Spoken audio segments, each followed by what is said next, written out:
कि जिस ओर जवानी चलती है उस ओर जमाना चलता है। देश का युवा नाराज है, देश का युवा गुस्से में है। आप बात करते हैं बेटी बचाओ बेटी पढ़ाओ, हमारी आंखें हाथरस से लेकर कठुआ से लेकर के और देश की जंतर मंतर की सड़क वो देख रहे हैं। इससे शर्मनाक क्या हो सकता है? इलाहाबाद, दिल्ली, कोटा जैसे शहरों में छोटे छोटे कमरों में अभावों के साथ पढ़ाई कर रहे युवा किताबों के साथ गल चुके हैं। उनके हिस्से अधेड़ अवस्था तो आई है, लेकिन नौकरी और रोजगार नहीं आया।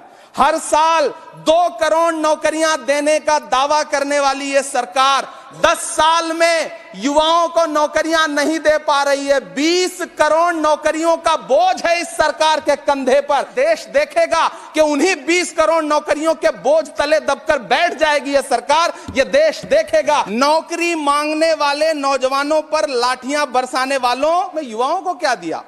झील में पानी बरसता है हमारे देश में, झील में पानी बरसता है हमारे देश में, खेत पानी को तरसता है हमारे देश में, जिंदगी का हाल खस्ता है हमारे देश में, दूध महंगा खून सस्ता है हमारे देश में। मैम, रोजगार, महंगाई, किसान, मनरेगा, पेट्रोल डीजल के दाम, गैस सिलेंडर के दाम, फसलों की एमएसपी की गारंटी, इन सब जन सरोकार की बातों से कोई लेना देना नहीं। हमारे ट्रेजरी बेंच के साथी हंगामा कर रहे हैं। मैं तो कहना चाहता हूं मैम, वो एक बार इनके एक नेता एक गांव में गए और उन्होंने गांव में कहा कि गांव वालों आओ, मैं तुम्हारी समस्याएं समाप्त करना चाहता हूं। गांव वाले इकट्ठा हो गए। नेताजी ने गांव वालों से कहा बताओ तुम्हारी 2 समस्याएं बताओ, मैं दोनों समस्याओं का यहीं पे समाधान करूंगा।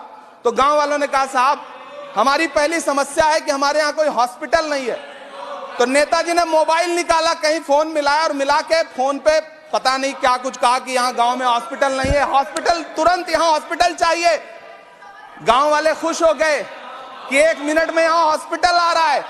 अगली समस्या के बारे में उन्होंने, नेताजी ने गांव वालों से कहा कि मैंने आपकी पहली समस्या समाप्त कर दी, दूसरी समस्या बताओ। तो गांव वालों ने कहा साहब इस गांव में कोई भी मोबाइल का नेटवर्क ही नहीं है।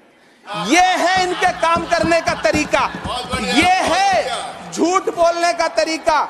इन्होंने वायदे किए, बड़े बड़े वायदों से ज्यादा इनके नारों पे बात करूंगा। पहला नारा था बहुत हुई महंगाई की मार, अब की बार मोदी सरकार। आइए इस नारे की समीक्षा करते हैं। पेट्रोल, डीजल, गैस, ये तो बड़ी बड़ी बातें हैं। आटा, चावल, दूध, दही, पनीर, छाछ, सब चीज पे जीएसटी।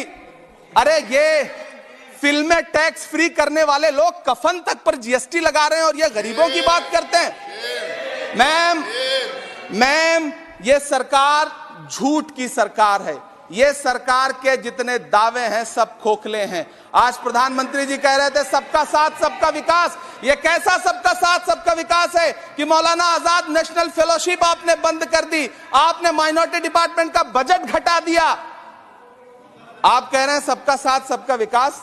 आप बात करते हैं बेटी बचाओ बेटी पढ़ाओ, हमारी आंखें हाथरस से लेकर कठुआ से लेकर के और देश की जंतर मंतर की सड़क वो देख रहे हैं। इससे शर्मनाक क्या हो सकता है? मैम, कृषि विकास दर जो 2014 में 4.6% थी, इस वर्ष गिरकर 1.8 कैसे हो गई?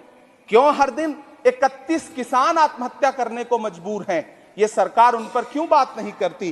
कीमत तो बहुत बढ़ गई शहरों में धान की, लेकिन विदा ना हो सकी बेटी किसान की। मौका मिला तो लोगों ने कुर्सी के वास्ते तस्वीर ही बिगाड़ दी हिंदुस्तान की, और आज बड़ी बड़ी बातें कर रहे हैं। लेकिन मैं तो यहां खड़ा होकर के सरकार से कहना चाहता हूं कि न्यू मिडिल क्लास का जुमला अपने पास रखिए। ये बताइए कि जो पुराना मिडिल क्लास है उसके साथ आप कैसा व्यवहार कर रहे हैं? आज उसकी स्थिति क्या है? आप अमीरों के कर्जे माफ कर रहे हैं, उद्योगपतियों के कर्जे माफ कर रहे हैं, और यहां स्थिति यह हो गई है कि जो मिडिल क्लास, उसकी जो रोजमर्रा की जरूरत की चीजें हैं उस तक पर आपने जीएसटी लगा रखी है। आप फिल्में टैक्स फ्री करते हैं लेकिन स्टूडेंट्स के प्रतियोगी परीक्षाओं के फॉर्म की फीस नहीं माफ कर सकते। आपको बाकी जगहों पर टैक्स लेना है, हर जगह टैक्स लेना है।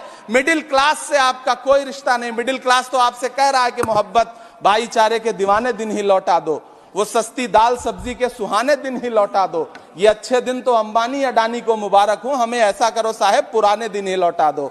वो पुराने दिन जो बहुत अच्छे थे, वो पुराने दिन जहां लोग एक दूसरे से मिलजुल करके रहते थे।